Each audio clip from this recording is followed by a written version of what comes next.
يا أيها الذين آمنوا صلوا عليه وسلموا تسليما. اللهم صل على محمد. أعوذ بالله من الشيطان الرجيم.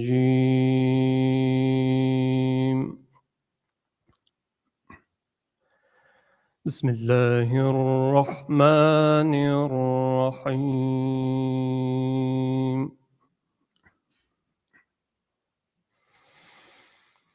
يا أيها الذين آمنوا كونوا قوامين لله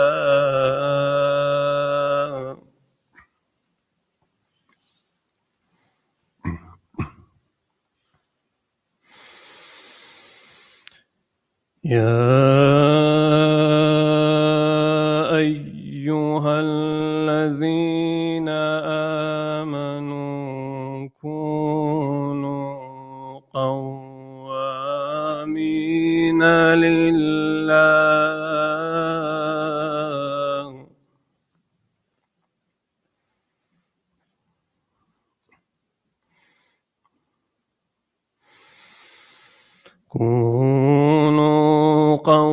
قوامين لله شهداء بالقسط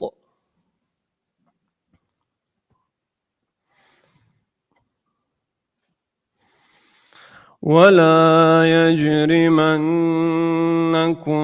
شنآن قوم على ألا تعدلوا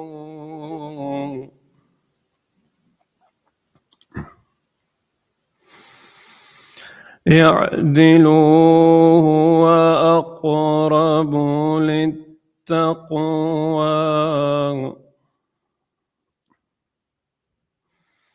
واتقوا الله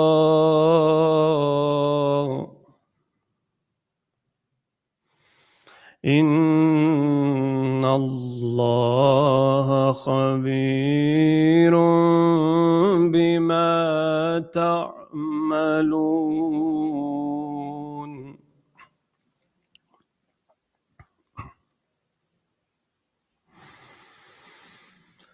وعد الله الذين آمنوا وعملوا الصالحات لهم مغفرة وأجر عظيم.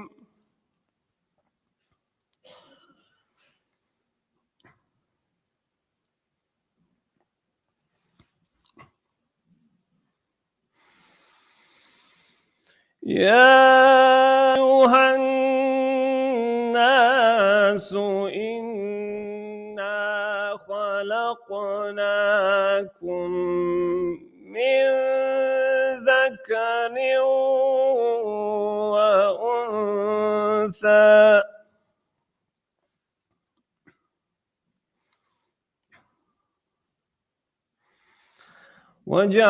وجعلناكم شعوبا وقبائل لتعارفوا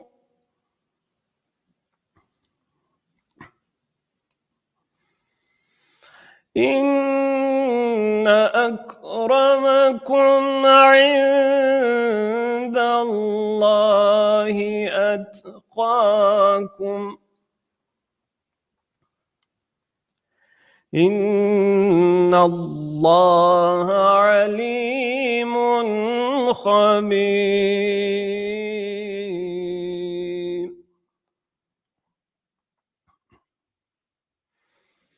يا أيها الناس إنا خلقناكم من ذكر وأنثى وجعلناكم شعوبا وقبائل لتعارفوا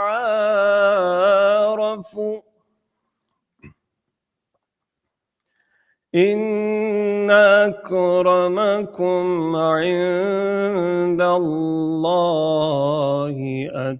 أتقاكم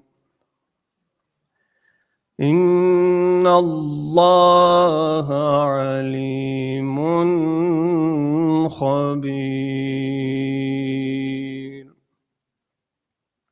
صدق الله العلي العظيم.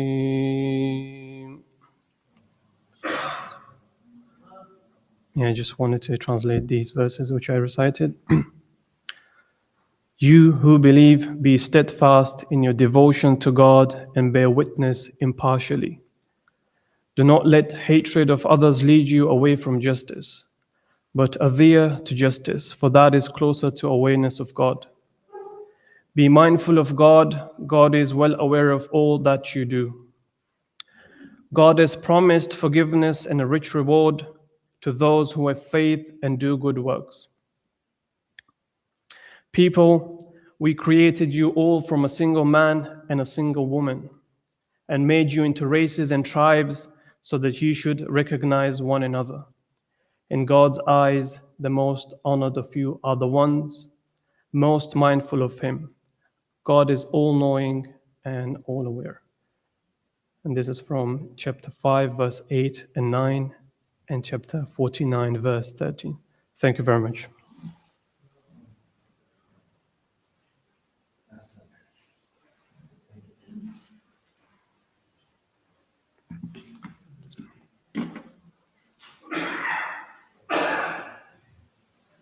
Ladies and gentlemen, brothers and sisters in humanity, I welcome you with peace and harmony.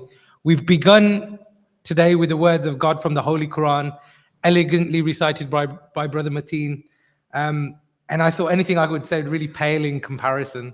On a Friday, I typically lead a team brief and normally end with a quote. And one which hasn't seemed to kind of escape my memory. And normally the quotes range from anything from Marvel Comics to Mahatma Gandhi. One of the quotes which hasn't escaped me, which I mentioned in January, was from Dr. King.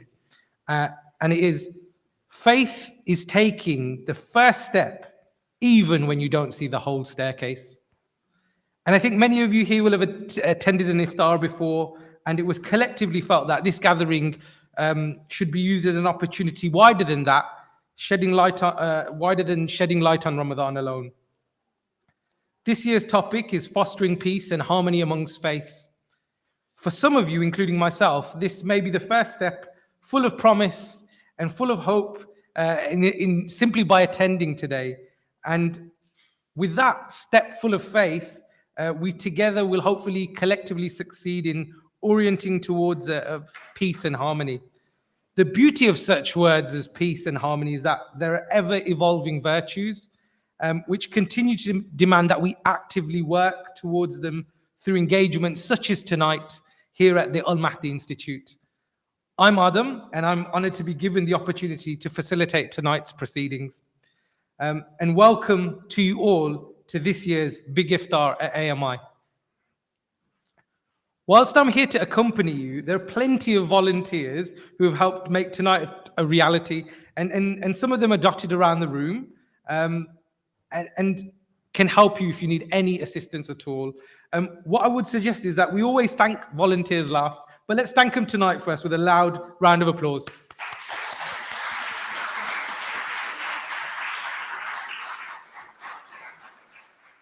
Now, I'm going to do my best attempt at being cabin crew right now. So there are no scheduled fire drills tonight. The nearest emergency exit would be the door on my right. So out there's a door. There are also fire exits located by the main entrance, which most of you came through, and by the dining room as well. Toilets are located right at the bottom of the corridor on your right-hand side. So that was my feeble attempt at cabin crew. And I think that's all of the housekeeping for tonight. So tonight we have a stellar lineup of leaders from across the spectrum of faiths and communities who will share with us tonight. We have some songs of peace, congregational prayers, and it wouldn't really be the big iftar without food.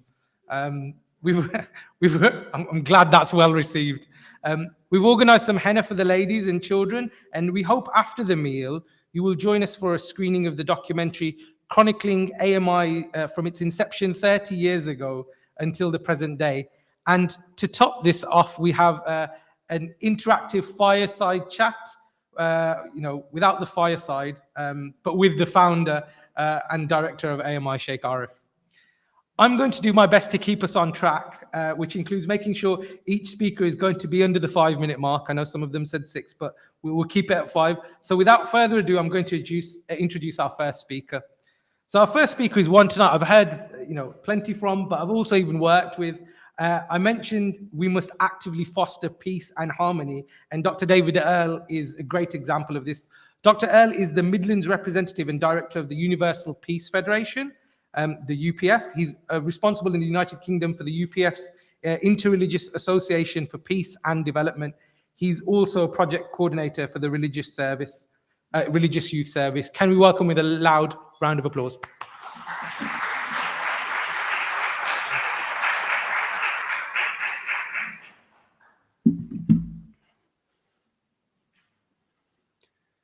I'll just set my 5-minute warning here.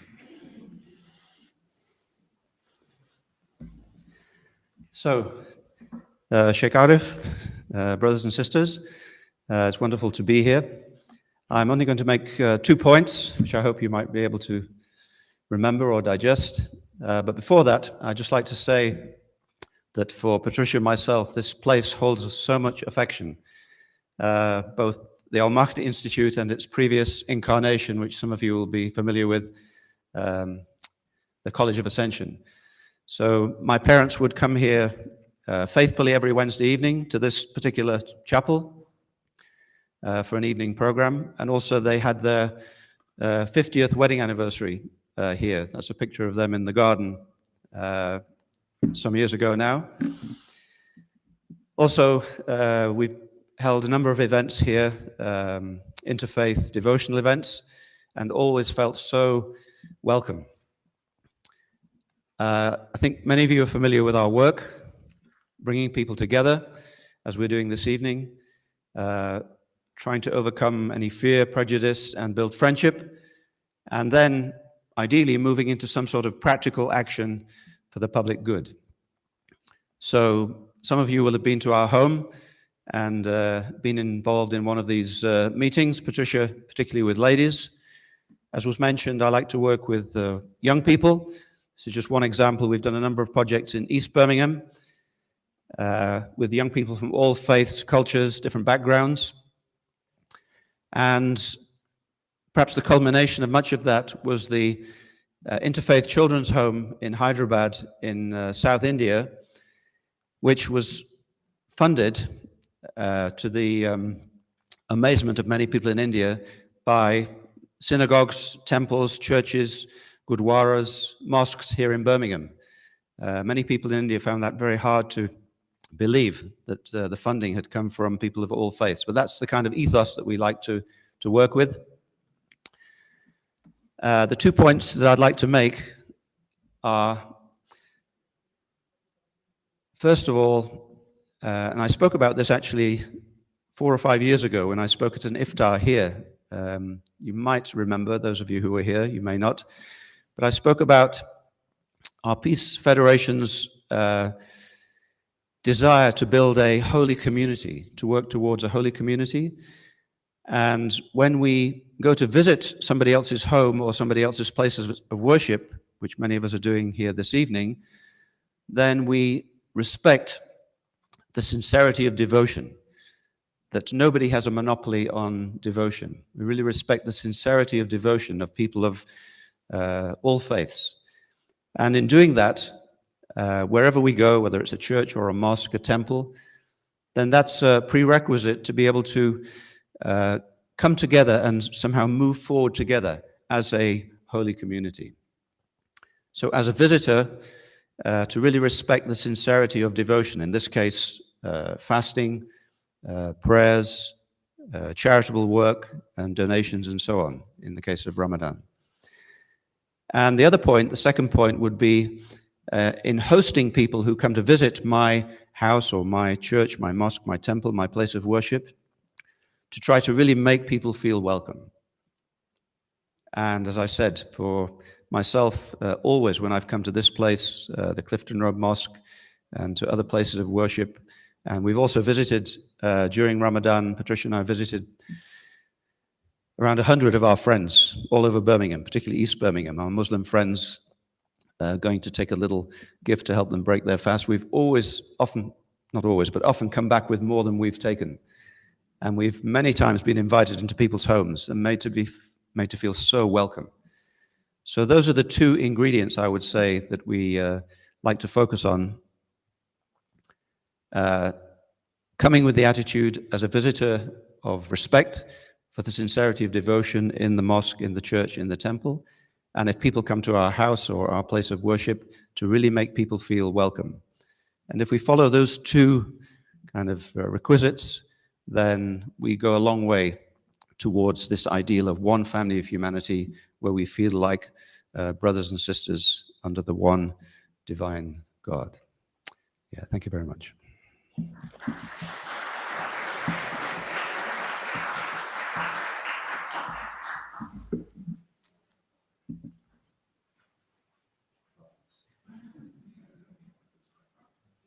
So the 5 minutes is to actively keep the peace. You know, taking David's example of being active, I want to actively keep the peace. So I know some of you are fasting as well, so thank you for that. But also, taking those 2 points and considering that we need to be welcoming and inclusive for that matter. If you are able, I can see some people still entering at the back or on the sides. If you're able, I'm going to give you a minute just now. If you can you fill some of the spaces that you can see in front of you so that we can fit more people in the hall as well? So if any of you sat at the back and want to fill some of those spaces, please feel more welcome. I'll give you a moment to do that.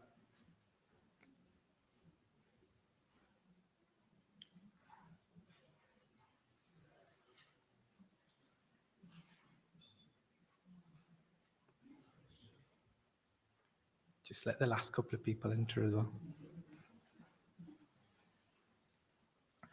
Thank you so much for that, Dr. Earl. And some of the work you do is truly inspirational. I've even received some of those gifts with a knock at the door, and Patricia said, "Is your mum in?" And she's come and dropped a gift off it, but I don't know if my mum received it or if I had it instead. Our next speaker has been recognized for doing exactly what Dr. Earl suggested and being an active participant in making peace. Kip Singh Ubi, and hopefully I've got your name correct, is the national president of the Namdari Sikhs. He was awarded Universal Peace Federation's Ambassador for Peace in 2009, which is plausible in its own sense, and is a board member of SACRE, the Standing Advisory Council on Religious Education in Birmingham and Sandwell. And I've attended one of their meetings before, and it is quite interesting. So can we welcome Kuldip with a loud round of applause?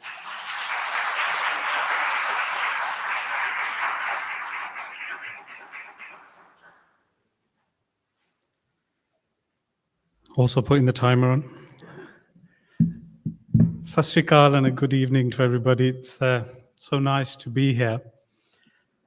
2 weeks ago, I was at the dentist and they pulled out my tooth. Got infected. I had it a couple of weeks before when it cracked, and I actually didn't do anything about it. So it got infected, course of antibiotics. It took 2 dentists. They almost sat on my chest to pull this tooth out. It got infected again. So for the last 3 weeks, I've been on antibiotics. But I had to make some changes.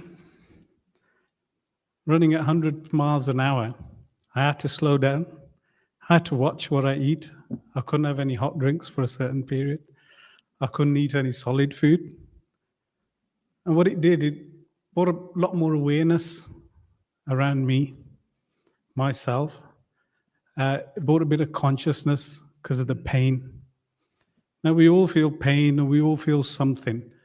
And that's our nerves talking to us. It's like electric current that hits the brain. And when it hits the brain, we process it as a pain.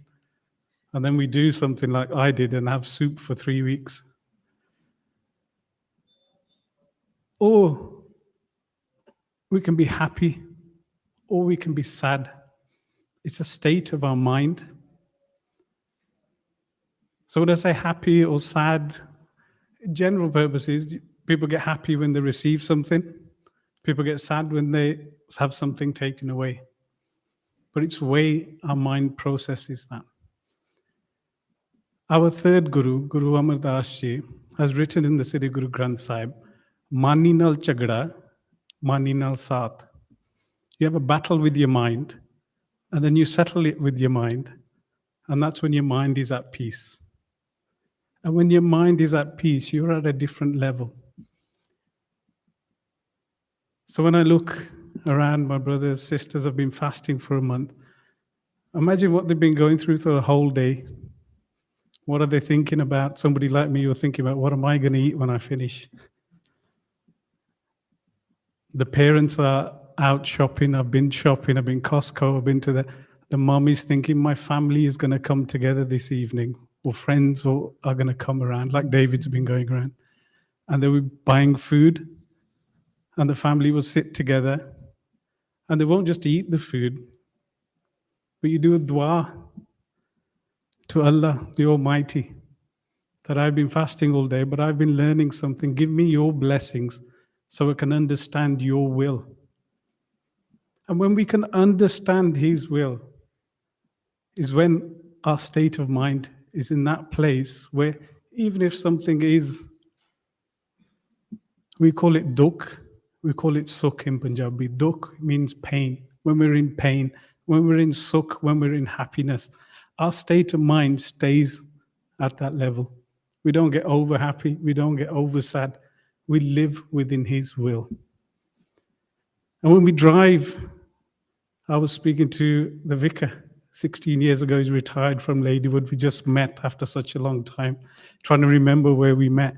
And he said, I've moved to Worcester, but going into Worcester, it's very hard to see this community.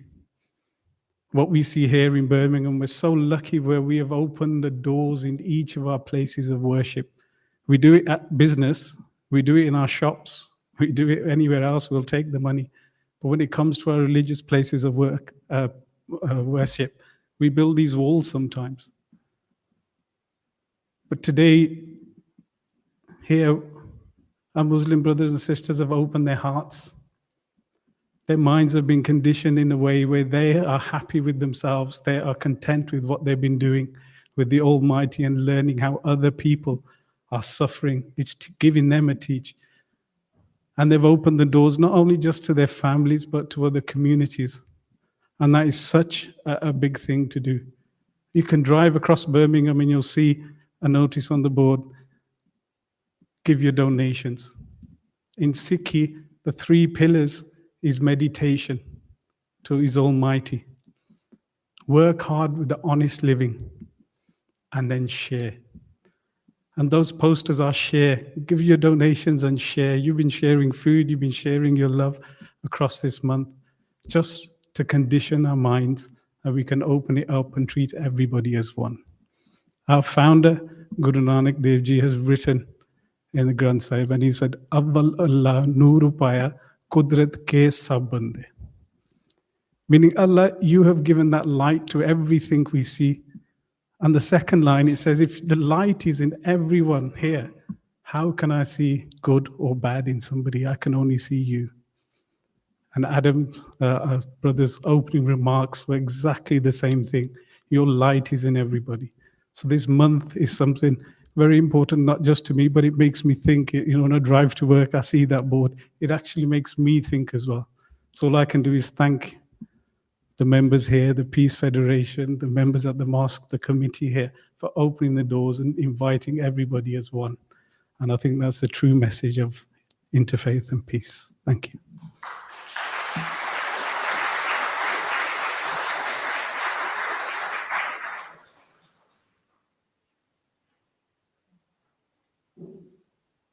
So I'm really conscious that Kuldeep said he needs to slow down. But actually, I think that might be as a result of the Sikh community. Generally, if you go around Birmingham and you're involved in that type of work and understanding kind of the social justice aspect of things and giving back and the idea of sewa, you understand that the Sikh community They actively run towards where the problem is. And I think that's so important in just they share a common humanity, and we should all learn from that. And that also reminds me of Jesus, right? So Jesus lived amongst those he sought to help. And Father Abba Rana, I really tried. I'm sorry if I got it wrong. He's a priest at St. Martin Church in the Bullring in Birmingham city centre. His main role is walking and talking to people on the street as a community minister. And before I asked him to take a stand, he just explained my name to me in Aramaic, which I think is absolutely fantastic. So if you do grab a minute with him after, I'm sure he can maybe try and do the same for you. So can we welcome with a loud round of applause?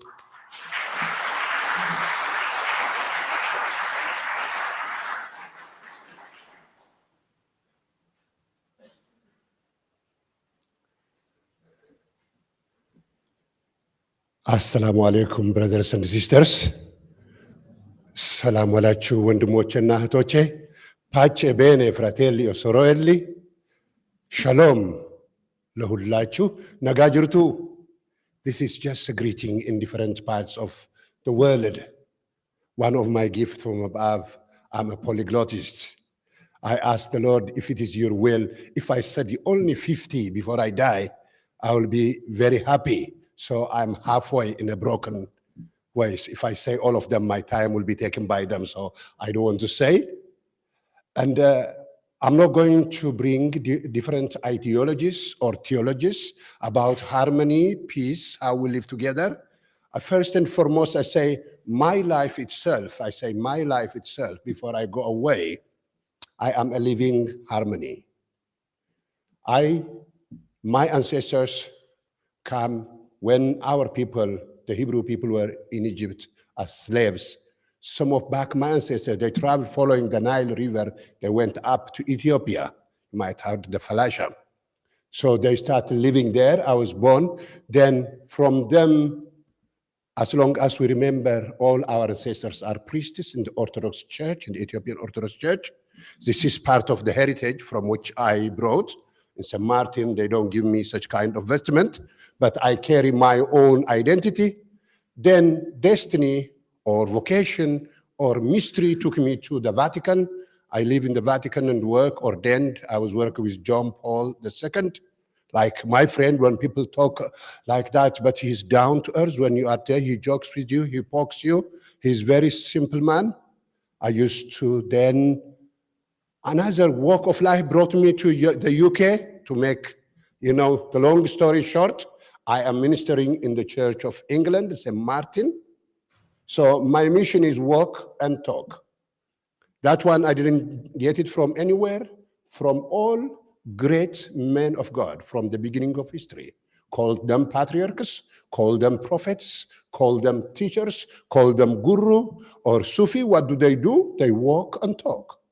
They don't own big buildings, office and cars. They don't. Or most of them, they avoid even when they have the chance to jump on something. Some of them were omnipotent, omniscient, like the Son of God, Yeshua. The Son of Yahweh was able to create anything out of nothing. He could have created the best jet of the time. He could have created limousine or Hammer, because nothing is impossible for him. All these people who are bringing things together, they are his creatures. So for peace and harmony, I say there are a lot of ideologies, theologies, but looking at him, Yeshua, the Son of Yahweh, he came to earth. Simplicity is the best beauty, the gift of the divinity. It gives you affinity, and it keeps you for eternity. From him, we learn that. So he walked, and from high class like Nicodemus, he talked to them humbly, simply. He went down to children when they chased them away. Go away, children. What are you doing with adults? Leave the children. Let come to me. He picked them. He hugged them. He blessed them. So with some women who were avoided from the society, he went and talked to them. In this time, in this part of the world, they are celebrating Easter season. Mary Magdalene was the first one crying at the tomb because she thought the Messiah was killed. He appeared to her. She didn't know that she thought that he was a gardener. But he said, Maryam, and you say, Rabboni, my teacher. Say, don't touch me, don't cling to me. I haven't yet gone to my father and to your father, to my God and to your God. That's what the word of Jesus from the Gospel of John chapter 20. Don't cling. Go and tell them. Go and tell them. Some churches, some mosques, some temples, they struggle to give mission to women, to mothers, to sisters. But Yeshua, the Son of God, who came from heaven to earth to show us how to live, how to love, how to behave, how to share, he said, go and tell them. Mary carried him in her womb. She brought him to this world. She walked with him. She stood near the cross. She did everything. So mission is not given to our gender. Mission is given to our heart. Mission is given to who we are, to our identity. So in order to bring harmony, peace, let us imitate him. He said, this is my last and the only quotation, Matthew chapter 11. You who are overladen, with your own burden and load, dogmas and precepts, come, I'll set you free from your garbages. Come to me, I'll set you free. Carry my yoke, and my yoke is easy, and my burden is light. Learn from me. Emulate me, imitate me. Then you will have what? Rest, peace. We do desire peace in the Middle East. I cannot forget in this time the people of Palestine, the people of Israel, the people of Ukraine, and the people of Russia, the people of Ethiopia, and some part. As we are speaking there, about 40 countries in the world, they are fighting. Babies are being killed. Mothers are being mutilated. So peace, we desire harmony, peace among ourselves, and peace for the globe and for the world. We are the ambassadors of peace. If you and me, we don't work for that peace in our home, in our neighborhood, in our roads, we can't have peace. So peace, the Prince of Peace, the one who resurrected from the dead, he say, peace be with you. That's why our communities with whom we come together, their word always, Assalamu alaikum, wa alaikum assalam, assalama, all that, peace. They desire peace. Am I right? Yeah, peace. We need peace. We all need peace. The only one who doesn't peace is the liar and the shaitan, the iblis. He's the only one, devil, the only one who doesn't. Humanity needs peace. So in order to have peace, like Jesus, what do we need? Simplicity, humility, that will keep us in affinity with the eternal divinity. Amen.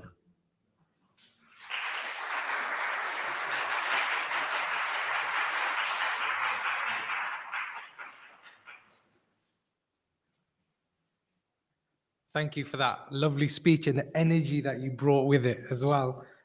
You've taken one of my links, which I'll use a little later, and I'm sure I came up with that first. So thank you. That was really, really inspiring to start that piece from home.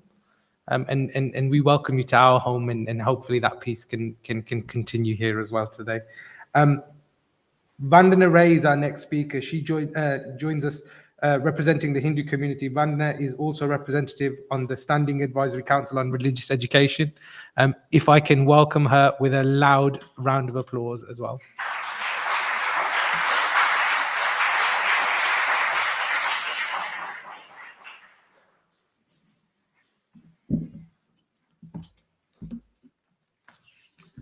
Namaste, everyone.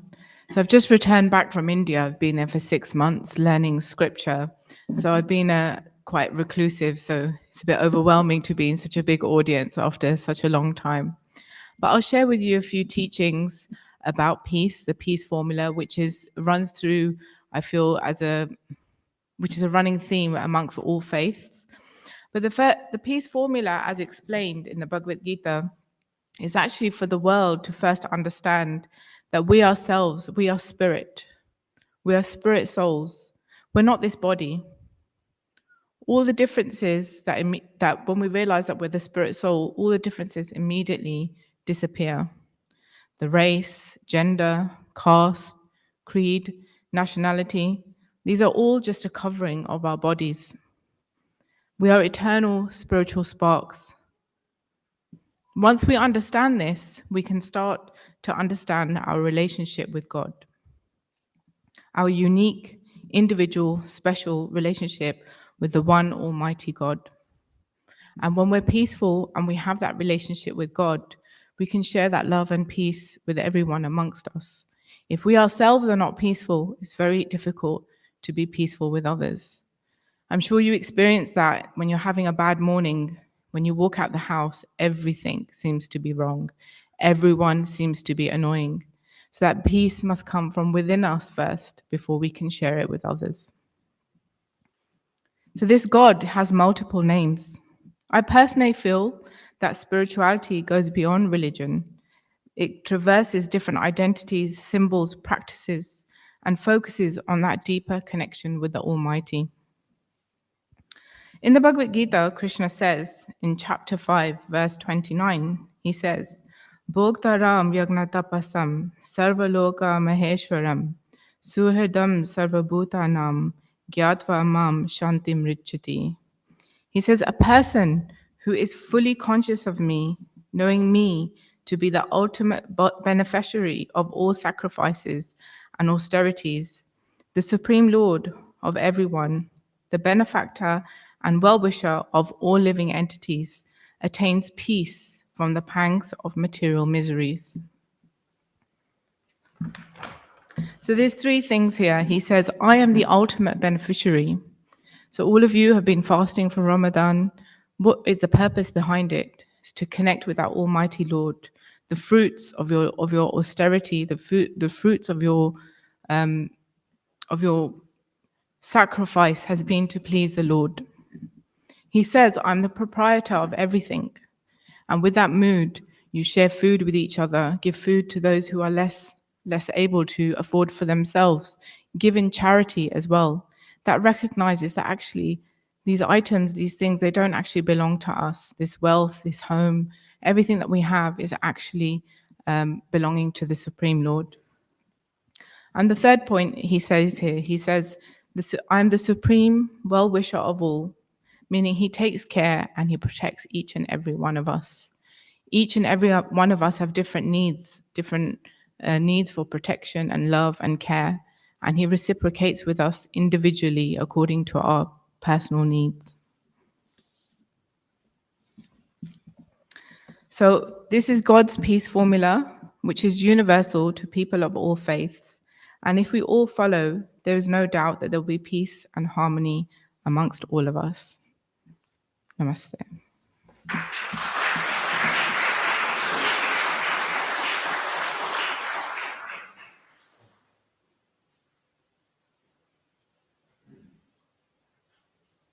Thank you, Vandana, and I hope we made you feel welcome after taking some time away. The peace formula and the Vedic faiths have this idea of this transcending energy which flows through us all, and I think the commonality, if you can see it already, I hope everybody can see it, is that peace starts at home, and peace starts here, it starts with us, and I think that's a lovely message, and one I'm sure Ellie Stanton actively brings with the women of Jewish and Islamic faiths together. She's a member of the Progressive Synagogue and the Birmingham GP. I wonder how people have the time. Can we welcome her with a loud round of applause?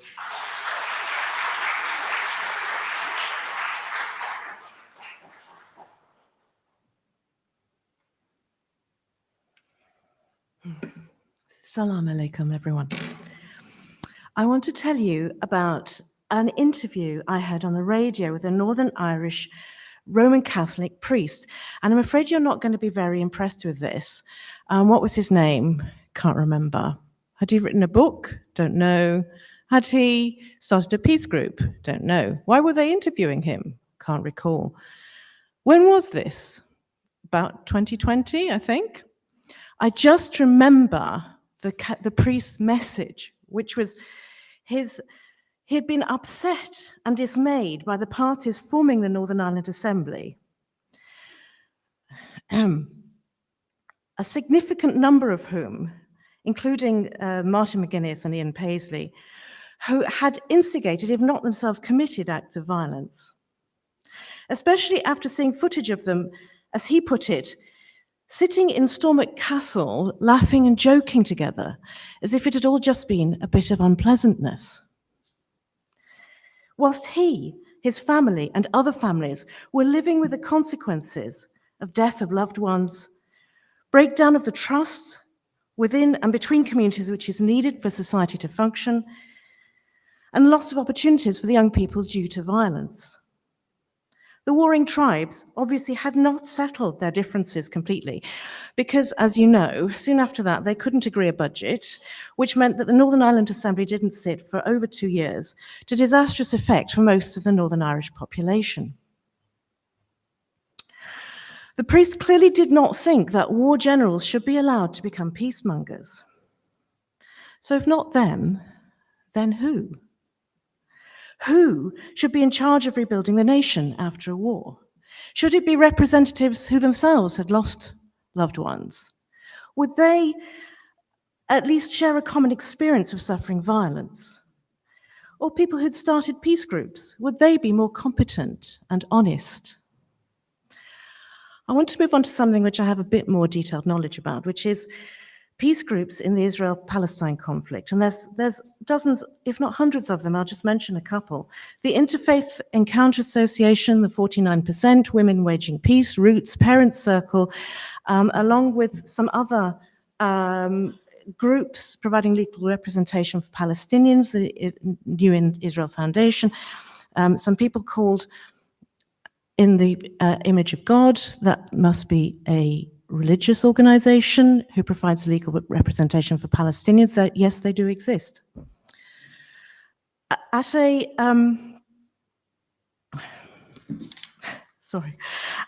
a recent presentation given by two of these groups, the question was very quickly asked: do these groups do any good? I offered that it can be difficult to tell, because if some event such as an act of violence is prevented, we wouldn't know about it. Nevertheless, the call for high-quality data was repeated loudly. I did write about this to the British Medical Association, and they did publish my letter, but I'm not expecting a reply anytime soon. I would be delighted to hear from anyone interested in conducting a study of this subject. The study question could be, for example, did the presence of a peace group in an area reduce violence, incidents of violence in the year after it was set up compared to the year before? Something like that. Or any other innovative idea that anyone wants to discuss, I'd be very happy to hear. Providing evidence of improvement in community relations, reduced violence, or better treatment of civilians caused by grassroots peace groups would give them a stronger voice, possibly allow them access to public funds, and who knows, might even allow representation of the powerless masses caught up in a conflict of not of their making. I'd like to finish with a quote from a pagan Greek historian, Thucydides, from about 420 BC. He said, "The powerful rule where they can, the weak suffer what they must." Ladies and gentlemen, it's high time that rule was broken. I wish you a joyful and peaceful Eid. Thank you.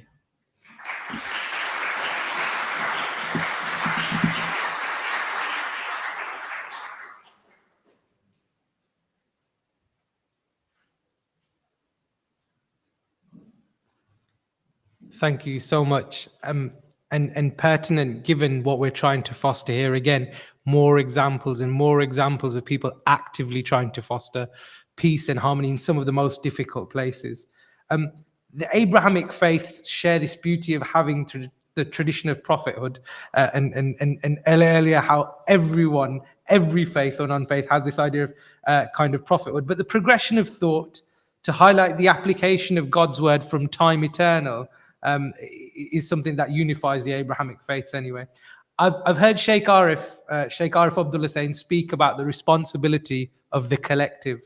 A true pioneer in all sense of the word. Sheikh Arif is the director of the Al-Mahdi Institute and has been at the forefront of developing and delivering advanced Islamic studies tailored towards training students, capable of addressing the need of contemporary societies. He brings many perspectives. He's the author and translator of several works, including Islam and God Centricity, and is a prolific public speaker to Muslim communities around the world.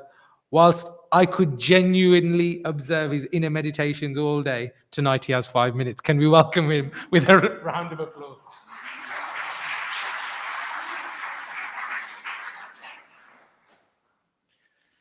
Bismillah ar-Rahman ar-Rahim. Assalamu alaikum wa rahmatullahi wa barakatuh. Peace be with you. Shalom, namaste, sasrikal, and good evening for the rest. So forgive me. And thank God it's Eid tomorrow. I don't think I can stand another fast. Thank you to all our esteemed speakers, and I'm going to use your ideas to construct my own now. What joins us is that divine spark. We are not who we think we are. We are much, much loftier than we can ever imagine. And I often quote this in my talks, and I think it's pertinent here, that Rumi once said, he said, "O you who marvel at the glorious sun in the depths of the sky, acquire your own light and luminosity. The brilliance of your light is such that if placed within the heavens, the stars shall shy away. This is what you are, O man. Humanity is one soul. There is no distinction between one and the other. In all is the image of God. The real Kaaba, the real temple, the real synagogue, the real place that hosts God are the hearts of its 8 billion creatures on earth at present. If I were to go and kiss the black stone of the Kaaba, it would be worthier for me to kiss the hands of the creatures of my God, for in their heart lives my God. What separates us are our bodies, our genders, our races, our ethnicities, our religions. These are the ultimate damnation when we lose sight of our origin and our state of oneness. Religion is a reminder and a path for us to regain that glorious union with humanity at large. Now I say this, failure of one single individual human being is the failure of humanity at large. No one succeeds. It's one reality, and one success is needed through the coming of age of the collective. What religions have done, unfortunately, is that they have become bodily. The very thing that separates us is the body. The thing that unites us has been interpreted by the means that separates us. It's unfortunate, isn't it? The central message of religion is God orientation. Which God? The one without color and blesses all colors?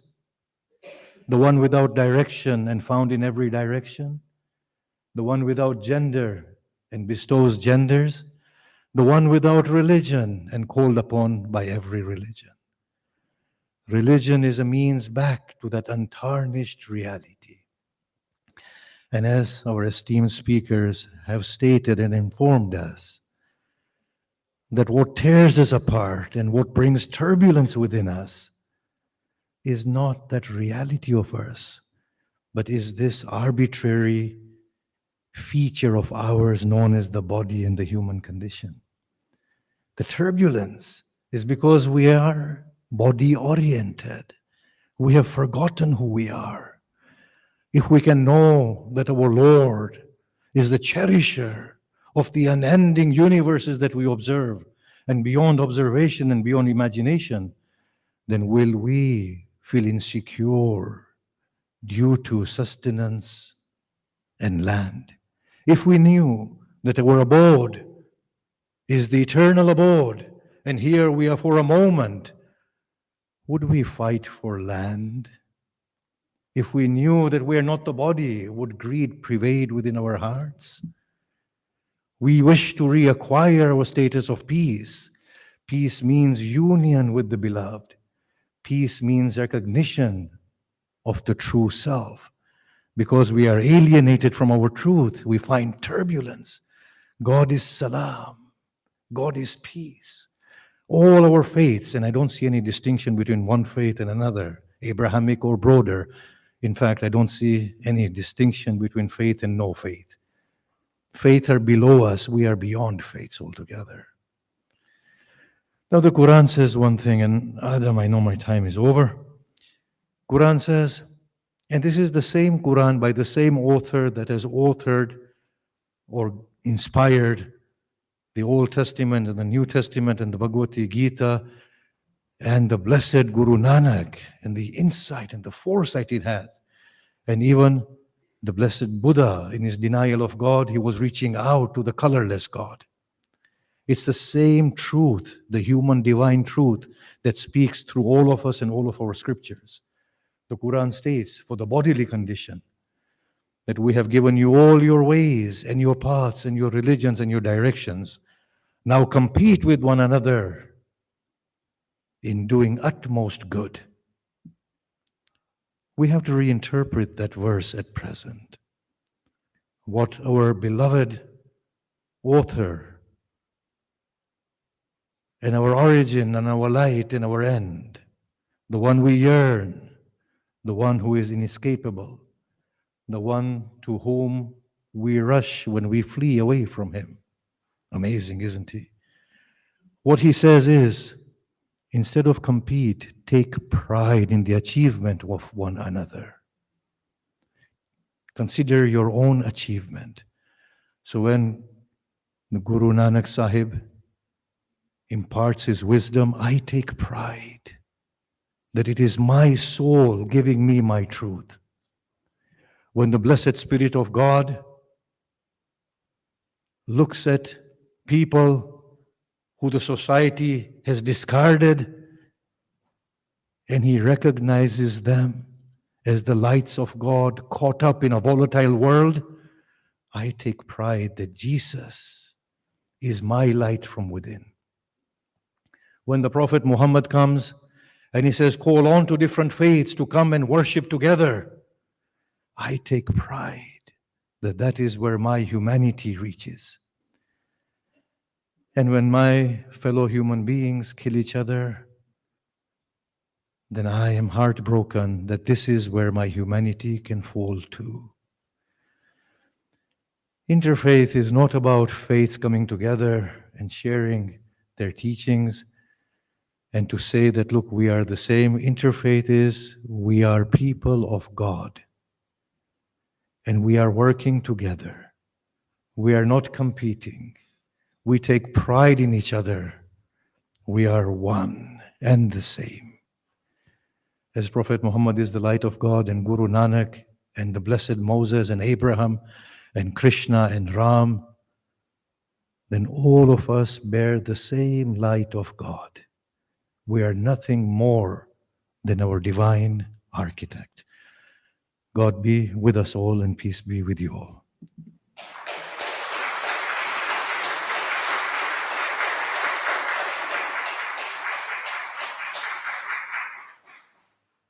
So normally after Sheikh speaks, we have a Q&A.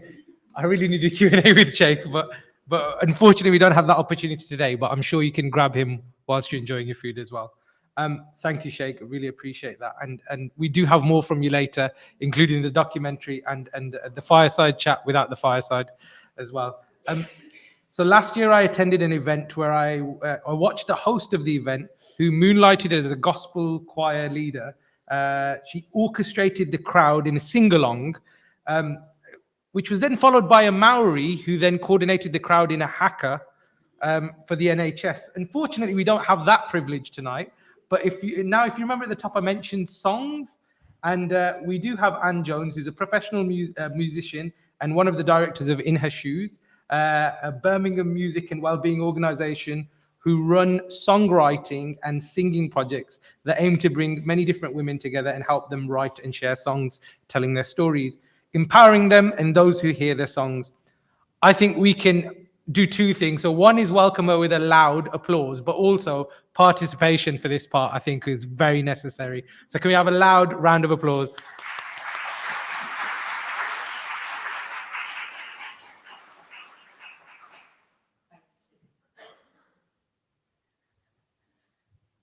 Good evening. Unfortunately, I'm not a polyglot, so I welcome everybody and I'm so humbly glad to be here. Music has brought me to many, many places, and today it has brought me here. With my working in her shoes, I have met many women from places in the world that are desperately needing peace. Syria, Afghanistan, Ukraine, many other places. So music helps to connect us and can help us to share our hearts. So I ask you to join me in heart, if that is how you are more comfortable. I am not going to ask anybody to sing who isn't comfortable to do that. But if you would like to join me with your voice, that would also be beautiful. So whether you join me with your heart or your voice, it is a privilege to be here. So the first song is very simple. Let there be peace, let there be peace, let there be peace. Let there be peace, let there be peace, let there be peace. Let there be peace. Let there be peace. Let there be peace. Let there be peace. Let there be peace. Let there be peace.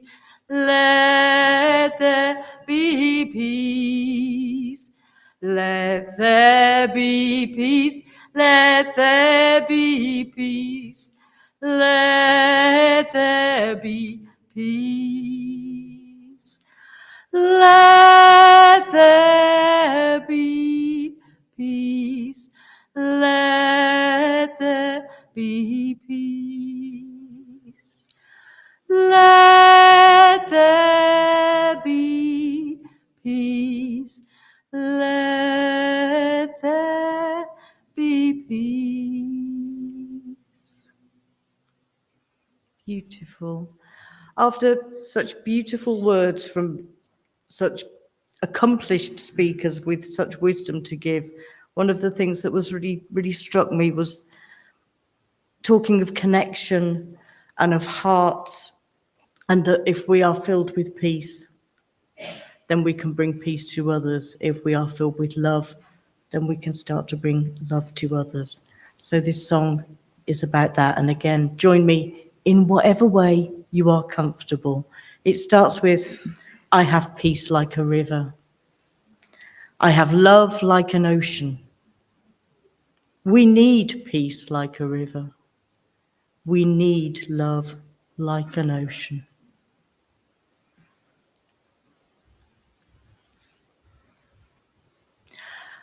I have peace like a river. I have peace like a river. I have peace like a river in my soul. I have peace like a river. I have peace like a river. I have peace like a river in my soul. I have love like an ocean. I have love like an ocean. I have love like an ocean in my soul. I have love like an ocean. I have love like an ocean. I have love like an ocean in my soul. We need peace like a river. We need peace like a river. We need peace like a river in our world. We need peace like a river. We need peace like a river. We need peace like a river in our world. We need love like an ocean. We need love like an ocean. We need love like an ocean in our world. We need love like an ocean. We need love like an ocean. We need love like an ocean in our world. May there be much peace and love. Thank you.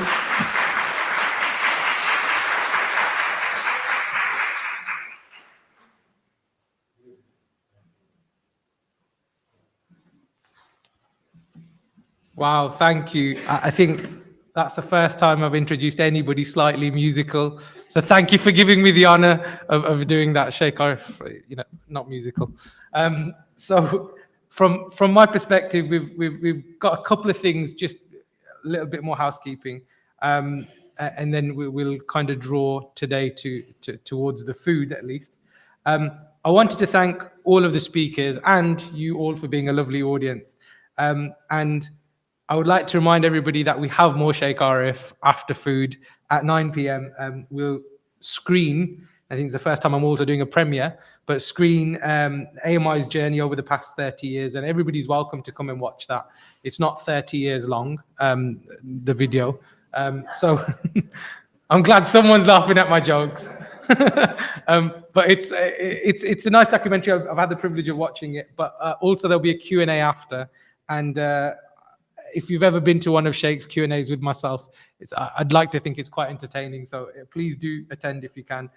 It'll shortly be time for prayers in the conference room.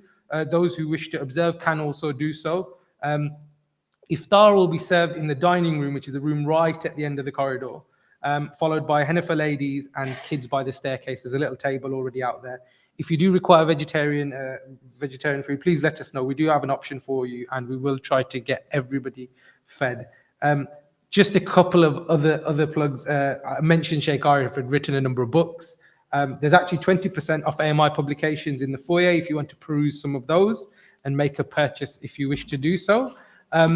But before I ask Sheikh Arif to come out and draw a raffle ticket, because all of you should have been given a raffle ticket, some closing remarks from myself, if I can take the liberty to do that. Today, our arrival signified at AMI the big Iftar, and signified a first step in faith in the journey towards peace, and we ended with some harmonies. But if anything, I've learned that this cannot be the last.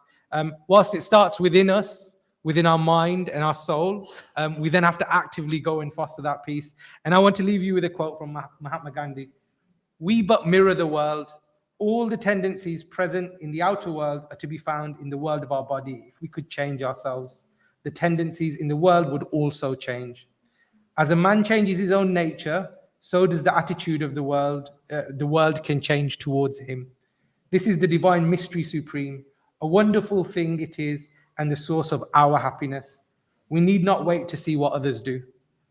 Thank you all for attending the Big Iftar 2024. And now we'll have the raffle ticket, some prayers, and then food.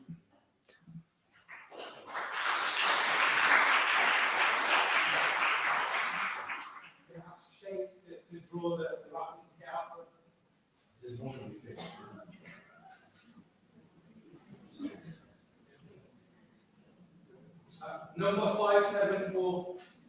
And if you have number 574? Yeah? Would you like to come forward?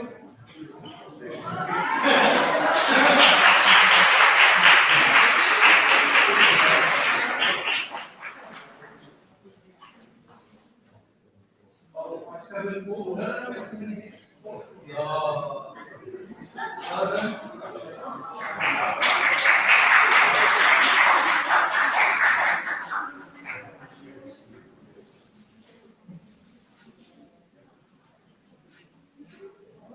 Thank you all. Please feel free to take your way and make your way. Again, there are volunteers around, and if you do need anybody, just give us a shout. Thank you all so much.